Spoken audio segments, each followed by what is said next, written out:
We did play that one game against Clutch Gaming and we kind of smashed them, but it's hard to say if that's enough to really show if you're an LCS worthy team. And so I think if we were to come out on top against TSM Academy, who also seem to be LCS worthy, it would pretty much prove that. Well, played Jinx in that LCS game and looked pretty good on Jinx in that game as well. Hello and welcome back to MSI Academy Finals with Cloud9 still taking on TSM, where you're all tied up, Crumbs. Exactly what we want in a finals best of 5. That's right. The series has gone back and forth. Game 1 looked like TSM was in a dominating fashion. Grig had an amazing series in that first one. However, in Game 2, the Elites did not look so hot, and I do have to give a lot of credit over to Cloud9. They played around it very well, understanding what he was going for and being every step of the way ready to counter it. I think as far as, team barometers go, Grig is generally a pretty good measure of how TSM Academy are looking. So makes sense they win Game 1, and then Game 2, a very different story. But we'll leave that in the past for now as we are into draft for Game number 3. Sona and Siva continue to be bans here for Cloud9 Academy, and Silas and Kindred remain mainstays for TSM Academy. Yeah, so it looks like the bans are going to remain very similar, but what about the picks? Because like Mark pointed out, it is very curious that these teams continue to choose the side that they have lost in to start in. And we will see a slight variation with the Jinx being banned out, so making sure that Keith doesn't get that pick. And what is the first rotation going to be? Because Morgana did not look too good for Cloud9 in Game 1. Also something like Lucian, which Keith has played a lot of as well. I also like the Rise from Cloud9, just being banned away. Not really wanting to deal with that champion again. But it looks like they do first pick Lucian here, so we'll see if it works out for Cloud9 Academy. Didn't look so good for TSM. No, but I think that's the comp in general was kind of difficult to work around, that if you fell behind in the top lane, you only have the Lucian to really bring you back into the game. But this is going to be our 3rd game of Thresh, and in combination with Rek'Sai, you know they're going to be camping that bottom lane. So the Lucian, while he is quite mobile, he's not mobile enough to get away from these two. I do like that the supports continue to trade Thresh. We'll see what counter pick they come up with. It is Braum this time around from Cloud9, nice and simple. And they'll take the Lissandra nice and early here as well. No need to really think too much about the picks, and Blazola feels the same way. Just takes Cassia for himself, and already we're into phase 2 of bans. Lots of scrappy fights early on, and he takes the Cassiopeia because it was banned out the last time around. He doesn't want to have it be banned here, and you're probably counting on Golden Glue taking this pick. Kumo has shown to be in a wide range of champion pools in this series, playing Riven in Game 1, Poppy Game 2, so Golden Glue looks so much better in the Morgana than the Lissandra as a team and for what he brings to the team. So just saying, okay, we're confident that this is not a flex pick, that this is for Golden Glue. Let's get the best matchup right away. And Blazola also, I think, 2 games on Cassio in their semi-final and looked great in both of them. So we'll see what the rest of the draft brings, as Hekarim going to be banned by TSMA, Cloud9A working with Callista. There's Aatrox once again, will be kept out of Blabber's hands, who has suffered the brunt of attention in the draft so far. He has eaten so many bans or blocks. I feel like he's picked phase 2 every draft and he's lost like 3 or 4 picks at least. He really has, and it goes even deeper than that because Rek'Sai was taken as well. So that's 3 champions that have been knocked, actually 4 that were knocked off of his champion pool. Ooh. So really trying to keep him down, but I believe this is a player that has a way deeper champion pool. You can't even ban him out if you tried with 5. Remember, you still got Talia, you got meta picks like the Jarvan, the Nocturne. There's still so much that he can do with this comp. Yeah, and actually GP very early there for TSM Academy. So announcing their solo laners, Brandini deciding that he does want Gangplank for this one.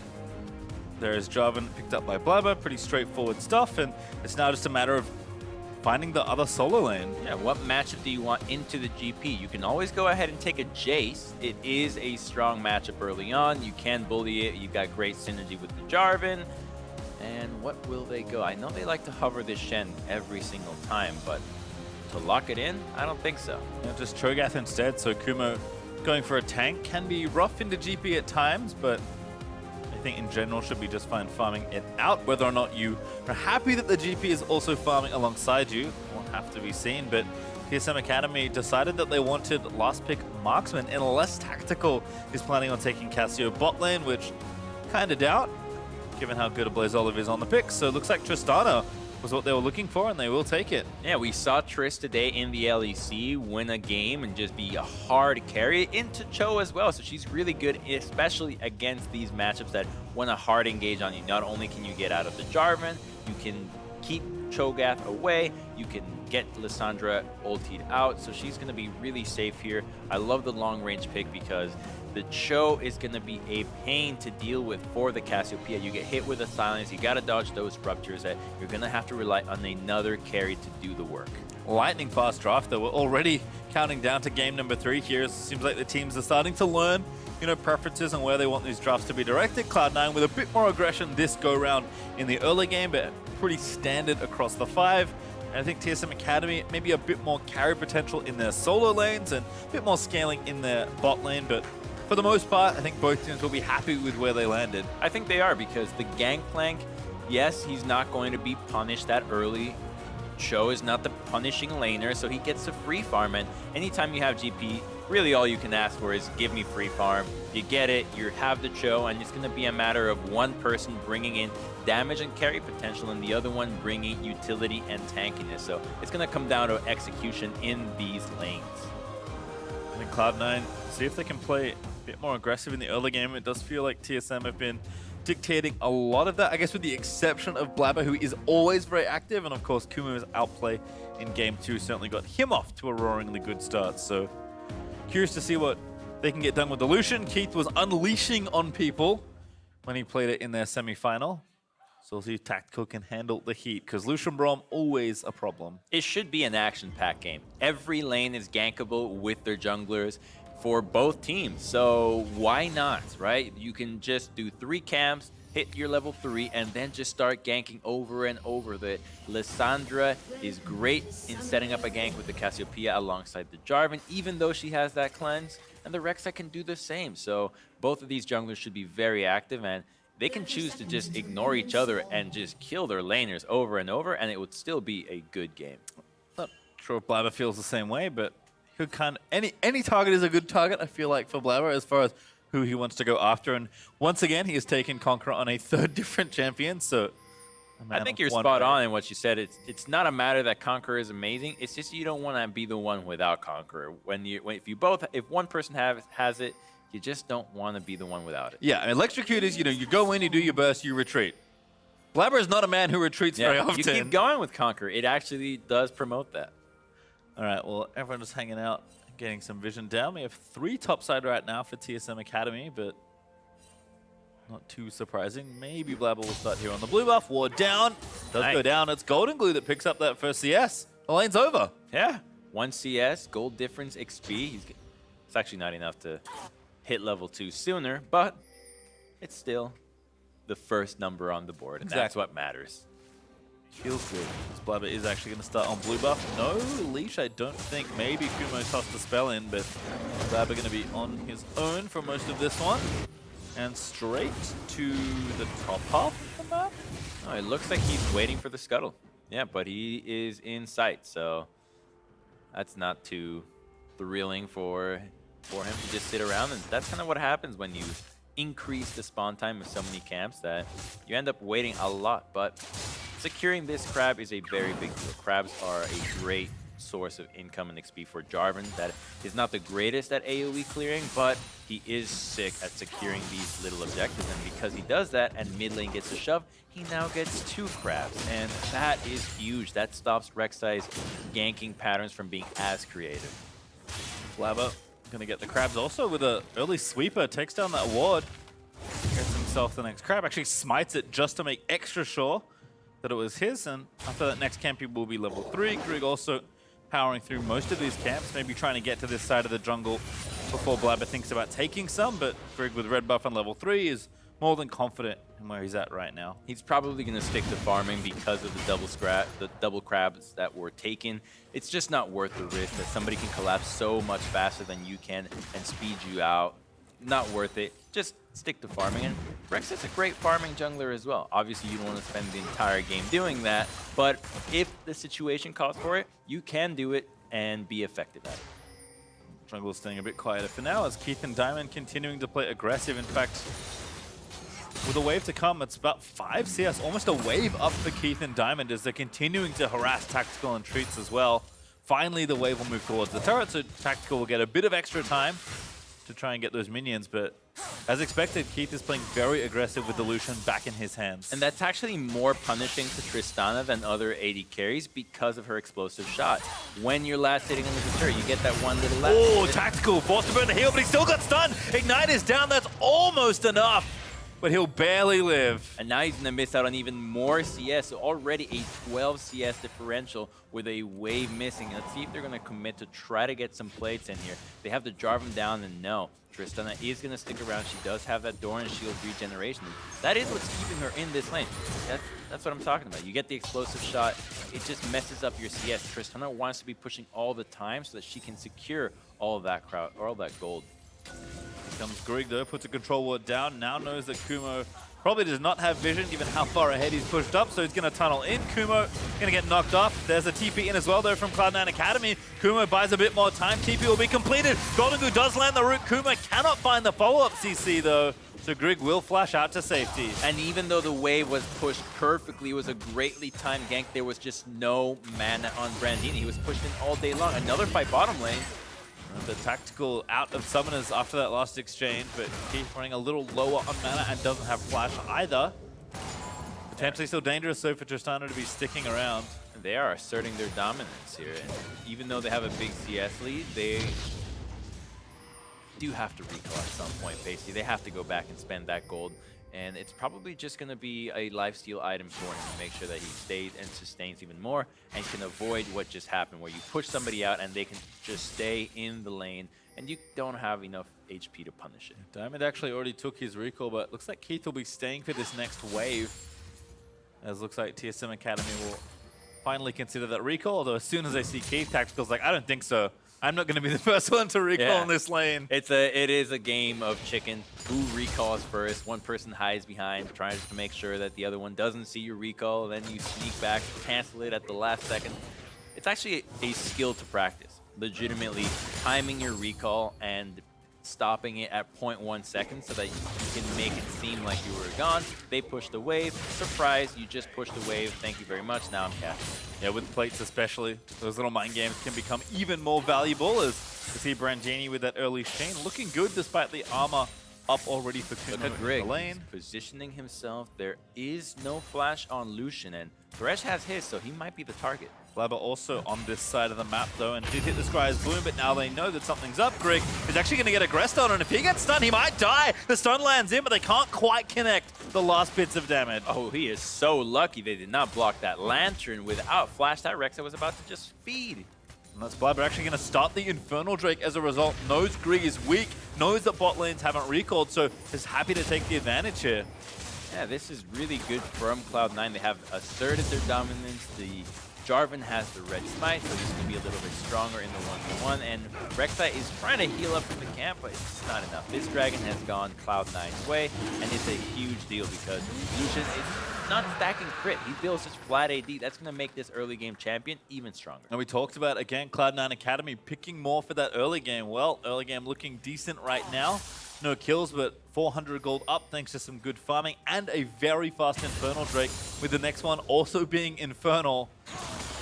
Pretty nice start to any game. It's nice, but now things get a little more complicated for them because Gangplank has his ultimate, so he's going to be able to help out the bottom lane whenever he can. And when you have a Tristana, every time that you give a kill over, it's a good idea. Yes, Gangplank can do very well with gold, but Tristana is guaranteed. You don't need to do any skills, you don't need to do any barrels, you just right-click and it's already cashed in. So making sure that the bottom lane stays safe will be part of Brandini's job as he continues to farm in the top lane. And you see those late recalls for the bot side. BF Sword up a tactical, build water plus a dagger there for Keith, so relatively similar, although Lucian will be happy and continue to play aggressive given the state of the lane. Golden Glue also back with early Sork shoes, interestingly. Probably thinking more about leaving his lane once again, although the early TP that he used before means that he can't really get another one of those plays done, as Grig is thinking about something in top. FLICKR looks for top lane also, as Brandini is forced to flash.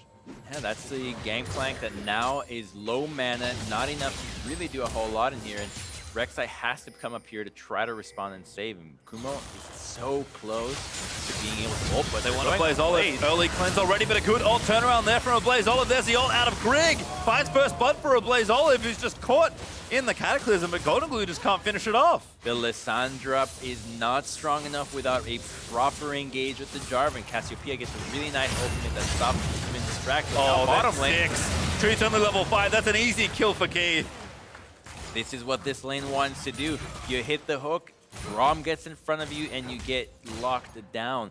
Now they're gonna be able to threaten a dive onto Tristana by herself. What is she gonna do? At least get the plate, flash, and jump up for Tactical, but Diamond does land that first Winter's Bite. Keith continuing to just go for the plates right now. Needs one more. This wave should be big enough. It's gonna be close with Explosive Shot, but they do get the extra gold. Tactical still not that safe if someone else comes along, but it's like he's trying to finish off a bit more. Plate Golders will watch this exchange again. So it looks like a good start for Cloud9. Yeah, but the big thing is the sidestep out of a Blaze Olive combined with the cleanse and the miasma. Nobody can get out of that one. So he played that so well, and that's why he gets out alive. And now we're going to go back into the bottom lane and see how this one started out. Because they don't have a division that sees the Braum. He jumps in right away, and that's the problem with this match. And they're doing it again. Flash forward. That Q barely missed for Diamond. That would have been a kill into Tactical, but now he's got no flash. And that's understanding that when Thresh throws hook, he's locked in, but another fight bottom lane. Righteous Glory for the slow. Blabber finds the knockup, looking for the Dunkaroonie. Brandini dead, feasted on by Kumo, who barely lives that turret dive.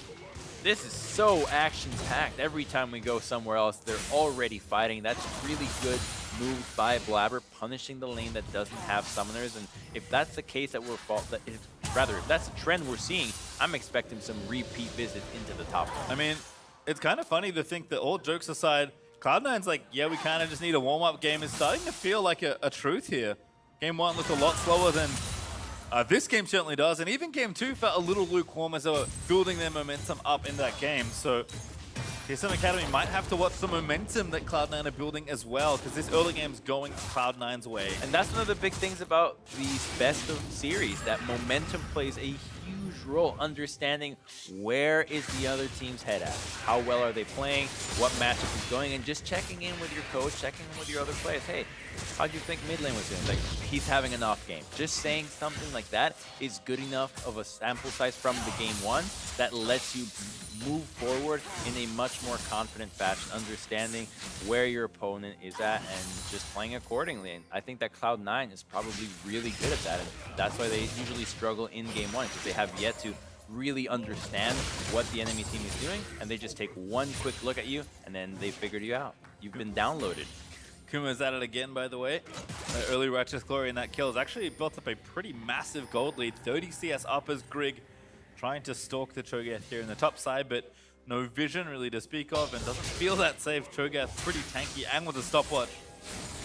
Means that Grig gonna try his chances mid instead. He does get the control ward. Golden Glue will play on the safe side here with Blabber, and they might be trying to play here.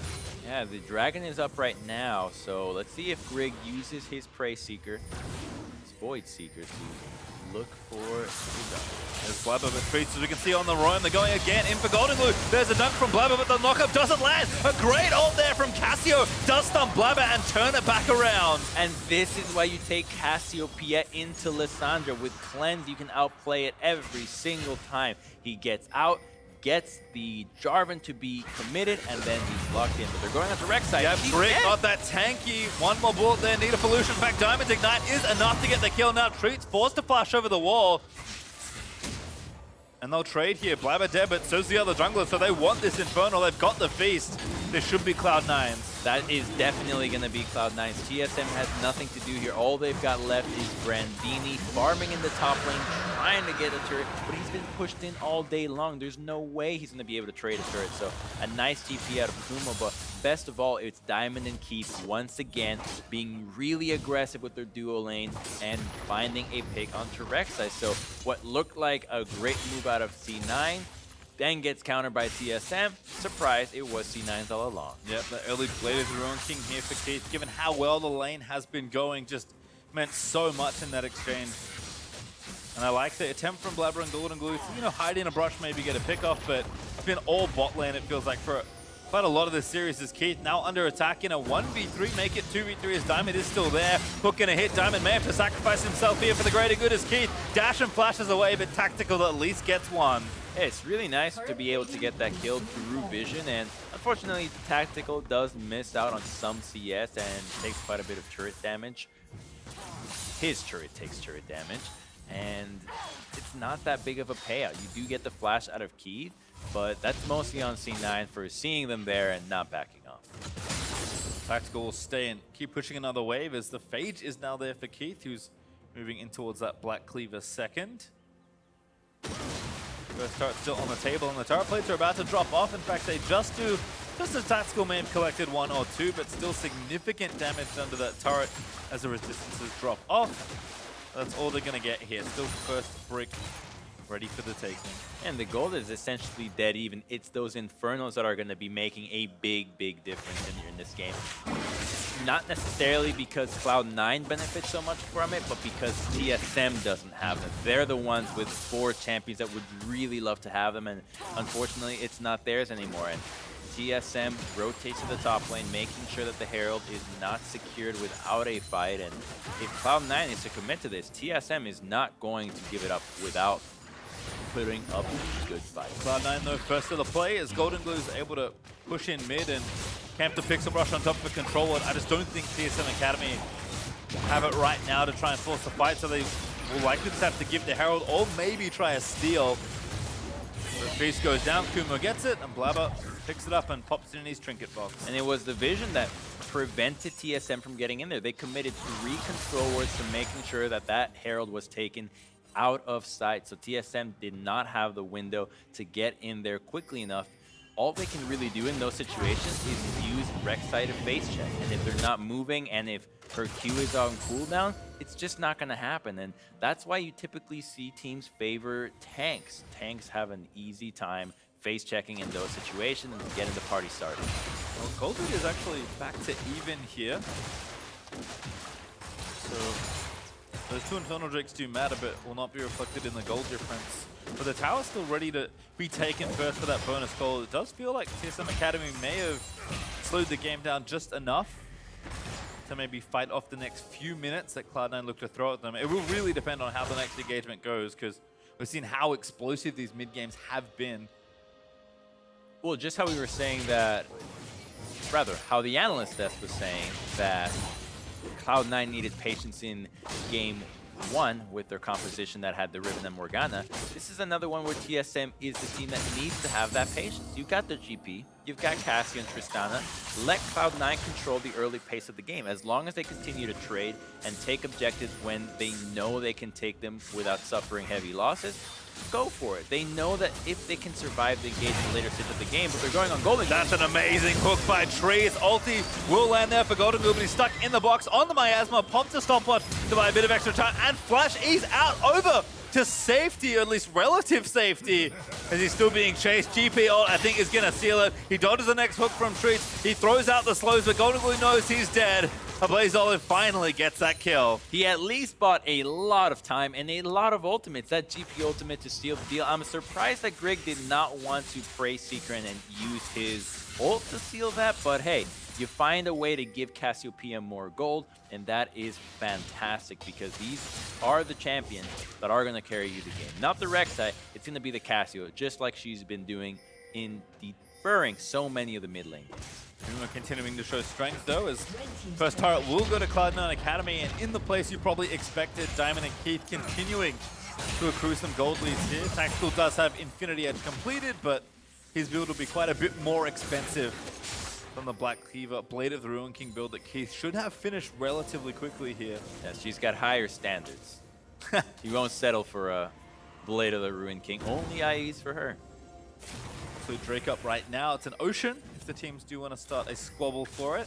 Blabber also ready with that Rift Herald, and he doesn't have that much time left to place it down, so might be looking mid, just to at least provide some sort of distraction. Golden Glue threatens the engage, but does not pull the trigger on the claw. We're going to cover Blabber here and make sure the Herald charges up. Good wave clear though from a Blaze Olive, just demolishes that wave. So the lead Shelly in, she'll get the charge, but not enough to take down the turret. And just a little tickle, but they do buy enough time to move into the river first and try to secure vision, look for a fight here. Let's see what they do with it, because Lissandra's positioned in the bottom side alongside Jarvan. That's a main engaged tool out of C9. If those guys are not in sync, the fight is not going to happen. Yeah, you can see even though the top laners could join in some ways, although Brandini's globals are both on cooldown right now. Cloud9 actually still being more patient. I thought they would take the Drake there. They actually moved Keith and Golden Blue back down to lanes to keep getting farm as Kumo TP's in. Now making extra sure they get the Drake, I suppose. And GP is walking down here too. A fight starting. Yeah, they're going to go for that instead. Golden Blue looking for the flank position. Over the wall, in onto Trees. He's going to die to Kumo. Now Golden Blue with that first passive ulti. What a good knockup. Finds 2 onto a Blaze Olive and Brandini, but tactical. Just takes out the Lissandra. They could not stand in that corridor anymore. Gangplank pops his ultimate, and there's just way too much damage to go in there. Even the Cho'Gath wouldn't go in there. So they find the kill, but you burn enough ultimates, you have the position that allows you to continue to take this drag. Top lane turret's not going to go down in the trade for TSM, but because not many kills went over, I think TSM cannot be too sad about that one. The Ocean Dragon is not going to be such a big deal. Yes, Cloud9 now has 3 dragons, but these fights aren't being poke battles. They're all just happening in one go, so it's not going to affect the fighting. And laning phase is over, so the Ocean Dragon's benefits are not that big here, except when it comes to the Elder Dragon in a few minutes. Well, it does cause an Infernal number 3 to spawn as well. And True. Kumo's up to 10 feast stacks. He's just been roaming around, doing Blabber's job, securing all these objectives. And with that Warmogs down, he has so much health already as this Cho'Gath. Once he gets that Stone Plate, his damage on his ultimate is going to go through the roof. And that's very scary because we've all seen those montages of Cho's one-shotting people with Stone Plate. Yeah, it doesn't matter how safe you feel you are as Tactical or a Blaze Olive, if he's in range, you'll probably die to that Look at Blabber, combo. he's standing still. They're trying to bait Greg, but he doesn't fall for it. That would have been cool. Certainly would have, but at least C9 get the blue buff for themselves. In fact, a lot faster with that rotation. Actually take the mid outer turret down as well. Up still 1,000 gold for Cloud9 Academy, which isn't a lot given the circumstances, but way more map control. We'll look to find maybe a stronger foothold here in this game. And part of it is GP. Yes, he's down in CS, but he gets more gold for the kill that he secures with his barrel and his Q. So he's all happy. As long as he's getting the gold that he needs, he's going to be hitting like a truck. Yep, 2 items already, and many more on the way. Brandini continues to collect gold. Does feel like Cloud9 Academy are playing pretty patiently in this game, which, given the composition, I'm not sure is warranted. I mean, they don't get massively outscaled, I suppose, but always a worry when, you know, you have a good start to the game and you pick yourself some good early game champions. It's interesting when the game delays. Do you know what you're doing? Are you playing appropriately slowly, or are you just maybe being too cautious? Always an interesting question to ask yourself. Yeah, I think usually Cloud9 would be a little bit more aggressive here, but the cleanse, the oranges out of Gangplank means that the solo lanes are not that easy to target. And because bottom lane was kind of already in the control of Diamond and Keith, not many opportunities for diving presented themselves, so they slowed things down, and now they're threatening the Baron. Because they have a Cho'Gath, it has to be respected. How is TSM going to face check this? It's going to have to be up to Rek'Sai using that Prey Seeker, and there it is. She commits a control ward instead. Well, they've got some vision on the left side there. Cloud9 did not commit to the Baron. In fact, Kumo is wandering back down towards the bottom half of the map to meet Brandini, who's starting to push waves back in onto the outer turret. With no TP for Kumo, it's a little tougher to cause too much threat. I think in general, Cloud9 feel like they're waiting for some item breakpoints and just some cooldowns to come back up. But that does suit TSM Academy if they need the game to delay a bit longer between a Trista Cassio and a Gangplank. Can't be too upset that the game has slowed down a lot in this game. No, not at all. And the Tristana too. She has 2 items just like the Lucian that, you know, you gotta seal right now, but it's not such a big deal. The Phantom Dancer passive is very useful when dealing with these high burst targets like Lissandra and Cho'Gath. So Triss is going to be in a really good spot here, but I wonder how Cassiopeia is going to be in these fights, because if they can't pop her right away, she will carry. Like, it's a fact. She's going to carry these fights. But if they can find an angle on her, lock her down, not get hit by the petrifying gaze, I think that C9 has a really good shot here because Keith can just roll over GP and do enough work to the front line that the Tristana is not going to be able to outdo at this present time. Kuma also has about 2,400 gold to go and spend, so Cloud9 certainly just waiting patiently, maybe for that next Infernal Drake spawn that is up in 50 seconds. We did see the game's pretty much decided though around the mid game. That first Baron fight determined both our games here to start off the series, as Kuma perhaps caught out here. Still hasn't spent that gold, so now he's going to get himself locked up. Pops his stopwatch to buy a bit more time as the TP from Golden Glue will complete. That's really nice. He's got a Warmog, so he's going to be completely fine here. It's a good timing. Golden Glue does burn his teleport, but Infernal is coming up in 30 seconds, so all you really give up is the opportunity to flank, but you can still do that when you're here, and you might be able to find the pick early because you have vision control. Here's Golden Glue looking for the flank. Righteous Glory pop. Kuma still hasn't spent that gold. Looking for the knock-up onto Trist, but tactical rocket jumps early just to make sure. And TSM might feel like they can fight this here. Team going to start by pushing the wave in mid. Hook lands in onto Diamond, but Poke not quite enough from the Cassio. They can feel that way, but is it that way? Because they don't have anybody to face tech until C9 moves. The Gangplank ultimate is out though. Really nice, zoning them all away, but again, on the other side, Flabber finds the Dunk. They've taken out Grig, and Kumo just tanks so much damage. He does get shut down. Diamond also low, and the hook from Treats is massive. And yes, it looked like a good time to pop Grig, but the rest of the team is down. And now Jarvan is hooked. This guy, Magnetic with the hooks, is Blabber the next target to get wrapped up in the lasso. Cloud9 just have to run again. Streets does not connect that time. It's tactical. Maybe jumped a little too far forward. Keto under the miasma is forced to flash away as a slow does land onto Golden Glue from the petrifying gaze. That will force the flash. And they commit so hard there because they know if they get just a few more picks, they could go and turn into the Baron. Instead, they're going to go back into the Infernal Dragon. But that is the damage that Cassiopeia and Tristana are doing right now. They melted the Cho'Gath. It looked like he was just another top laner, not somebody with 8,000 HP. And now he has the Gargoyle Stoneplay, but he did not have that when that fight happened. Just, I think, too long out on the map without spending that gold, and this is what happens. Yeah, so they looked at Grig and thought, okay, we can pop him right away, but the Gangplank ult prevents everybody else from taking this fight. So the hook puts Cho into the miasma, he dies right away, and Lucian and Braum could never follow up. So a fight that happened in two places ended up benefiting TSM because they were a little bit more focused. And now we're fighting for vision in the red side of the map. C9 pushing for this. You have the Cho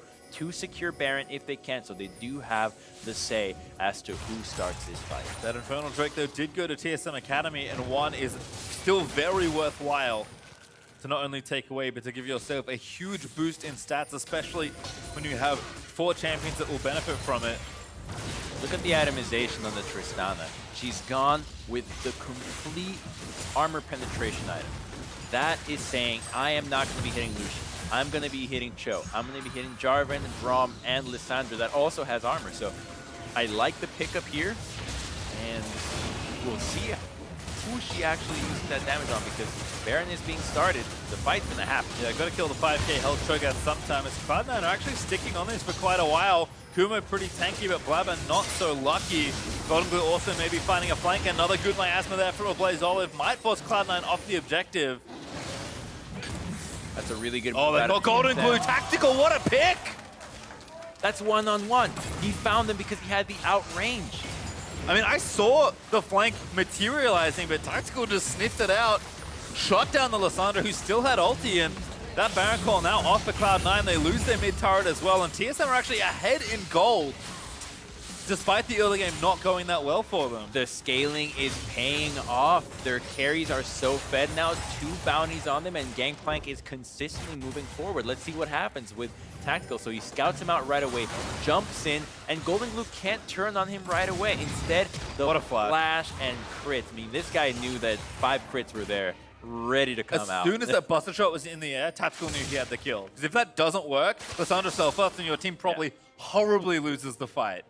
So whether or not that flash was calculated or just, we'll see what happens. When in doubt, always give them credit. Good players do crit more often, so Credit where it's due there for Tactical. 4-0-1 now on the Tristana for a lane that looked horrible in the first 10 minutes of play.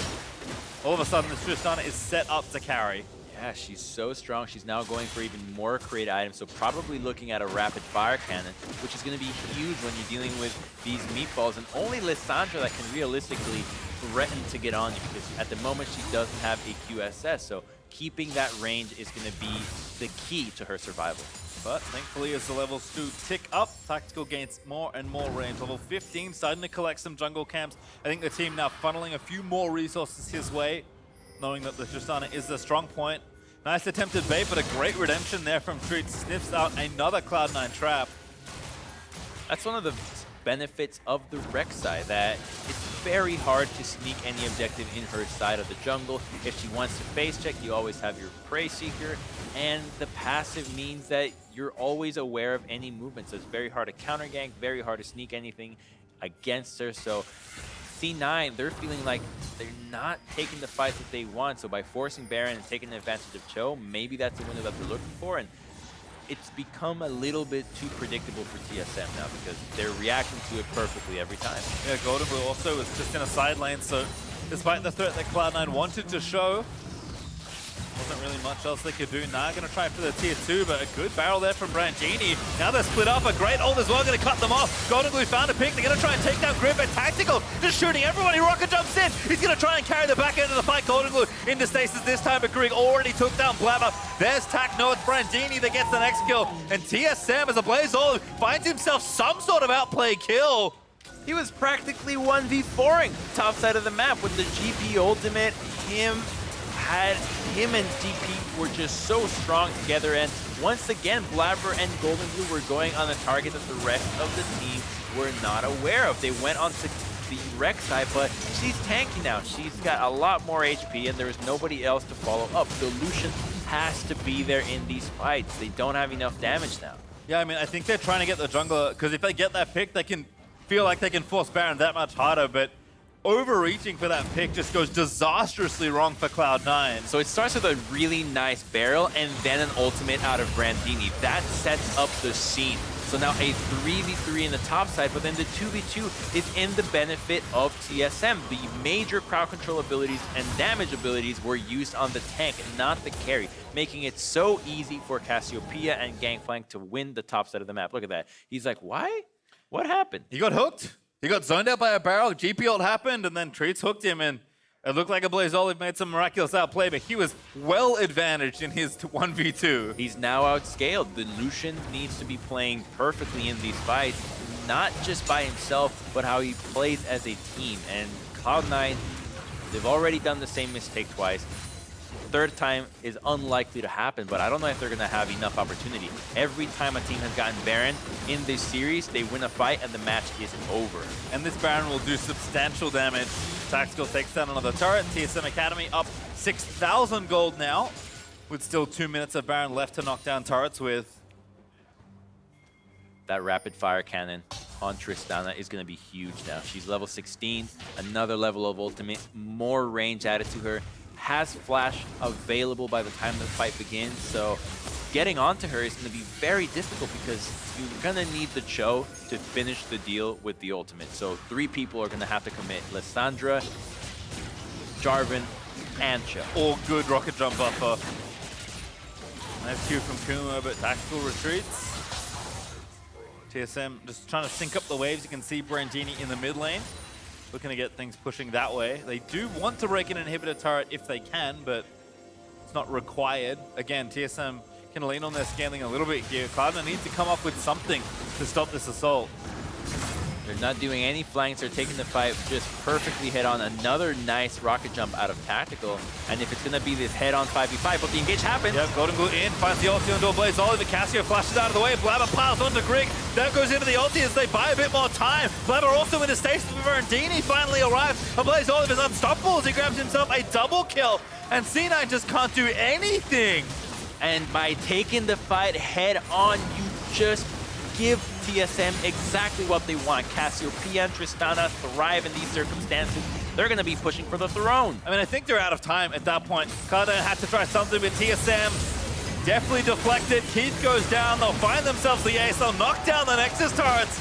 And it's match point now for TSM Academy, looking to upset the defending champions. And it looks like TSM has come ready to play. They are firing on all cylinders here, drafting intelligently and taking fights every single time that it benefits them. It looks like Baron has become such a powerful objective in this series now that I'm thinking that these teams are going to be making some drastic changes. I don't believe that these teams have left everything that they have to show on the Rift just yet. I think that there's still going to be more surprises. I think so, but Cloud9 had a lead. They had vision. They have a Cho'Gath. Yeah. And they just played so slow in that mid game. Like, they needed to pull the trigger very quickly, but without Lucian being there, it's so hard to finish these fights off. I want to see them give more damage champions to Blabber, specifically him. The Jarvan is nice to set everyone else up, but the Hecarim game he had, he dealt 4,000 damage in one fight. He's capable of doing it, and I think they look so much better when he can assist the damage in these fights, not just the engage. And for TSM Academy, it feels like everyone's starting to play well. Brandini on a carry, Tactical on a more late game carry. Even a Blaze Olive's Cassio looked wonderful in that series. Oh, and the dodge in mid lane where he dodges the Jarvan, sidesteps it, then cleanses right away, and hits the Cassiopeia ultimate. That's as big of an outplay as you want to see in a Cassiopeia versus Lissandra matchup. And look, we talked about Grig kind of being the one that measures where the team is up to, but he didn't have a particularly good game, and the rest of his team rose to the challenge. I think Treats especially, I mean, I can see why he picks hook champions because it feels like he never misses. Yeah, he hit one fight, 3 hooks in a row that just saved the game. And when you're up against Cho, sure, you're very tanky, but if you get hooked time and time again, you're a hook magnet. You actually are so fat that it just sticks to you, and Cassiopeia and Triss melt you. Well, for more on Game 3, let's hand it back to the analyst desk.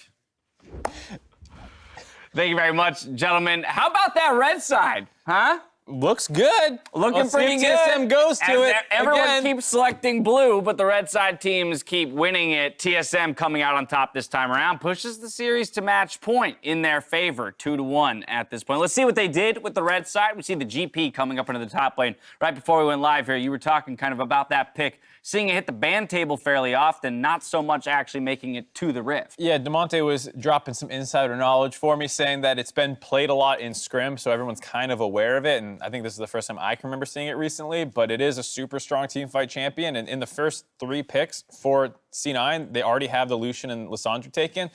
So you are an early game teamfight team, but like you are very short range. And so when you take the Cassio and the GP and eventually the Tristana as well, like you're such a long range team. C9 needs to snowball this game. Yeah, it felt like a Blaze Olive really I mean, he soaked so much pressure this game. At the same time he was soaking pressure, he was like turning around kills nonstop and like every gank that he got on. Like you saw multiple times Golden Glue would try to engage on him and he would just cleanse and turn around and kill.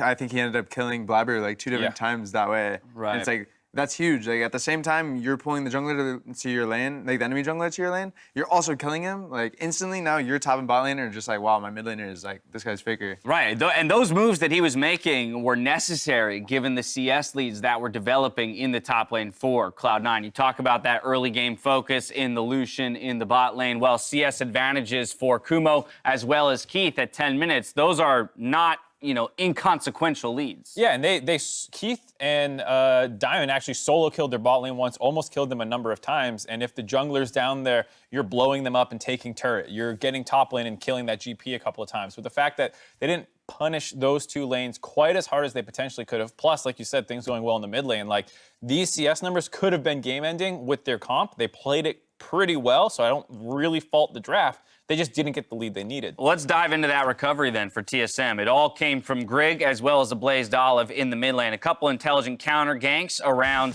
Blabber will get those early kills that you were talking about. Yeah, like you saw him, he sidestep the driving combo here, and then as soon as he does that, it's just gonna be really easy. I think just one thing I could say about this draft is picking Lissandra when Cassio is open is very risky. I think it's not the end of the world playing that matchup, but it definitely is a champion that if I was in this matchup, I'd much rather be Cassio than Lissandra, just because it feels like you have so much more room to outplay and just do more in the game. Yeah, I mean, Cassio is really punishing, especially for a Jarvan too. Like if you go in with that combo, you have no way of getting out. And Cassio puts that damage out real quick. So you go in, you have cleanse on it as well. So Lissandra starts it off. you cleanse the stun, and then you get to turn onto the J4. And Greg was always there at the right time to give the extra bit of CC in front line for a Blaze Olive, and they just kept smashing those 2v2s. And it's just like, send the J4 top, send the J4 bot. It's so much easier than the one lane where you actually did get counterpicked. Right, and in this case, in Game 3, it felt like Cloud9 was on a bit of a clock, right? With that early game focus, they needed to take those leads they built in the side lanes and actually turn them, convert them into a win. That didn't happen, which extends the game time to 30 minutes. That's where TSM finds their game-winning fight in the mid lane here, plus a Baron off the back of it. Such a disastrous start to the fight. Keith's getting chunked out by the GP, getting blown up, doesn't have anywhere to go, gets hooked.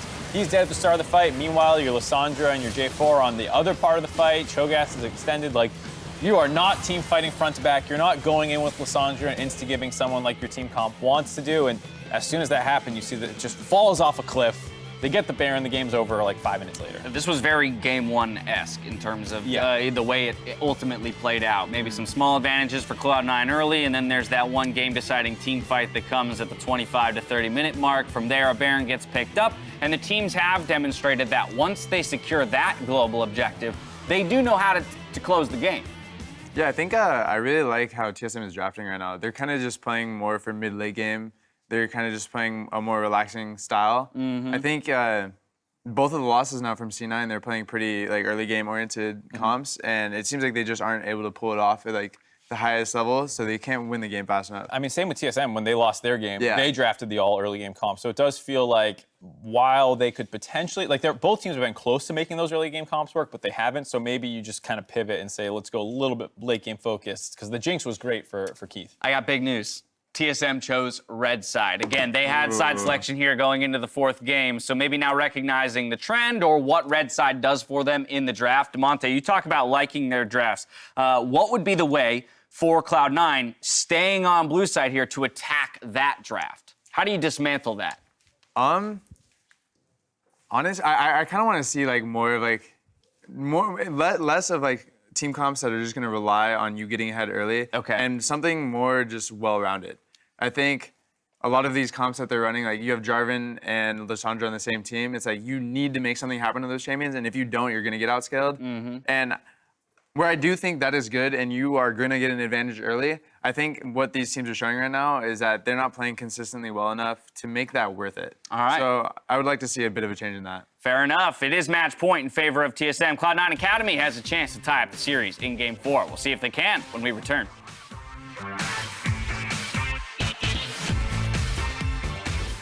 Cassiopeia gets a really nice opening that stops him in distracted. Oh, bottom that's lane. 6. Treat's only level 5. That's an easy kill for Keith. There's a dunk from Blabber, but the knockup doesn't land. A great ult there from Cassio. Does stun Blabber. On the other side, Blabber finds the dunk. They've taken out Greg, and Kumo just takes so much damage. He does get shut down. Diamond also low, and the hook from Treats is massive. Tactical, just shooting everybody. Rocket jumps in. He's going to try and carry the back end of the fight. Goldenwood into stasis this time, but Greg already took down Blabber. There's Tac North Brandini that gets the next kill. Blabber also into stasis, but Brandini finally arrives. Blaze Olive is unstoppable as he grabs himself a double kill, and C9 just can't do anything.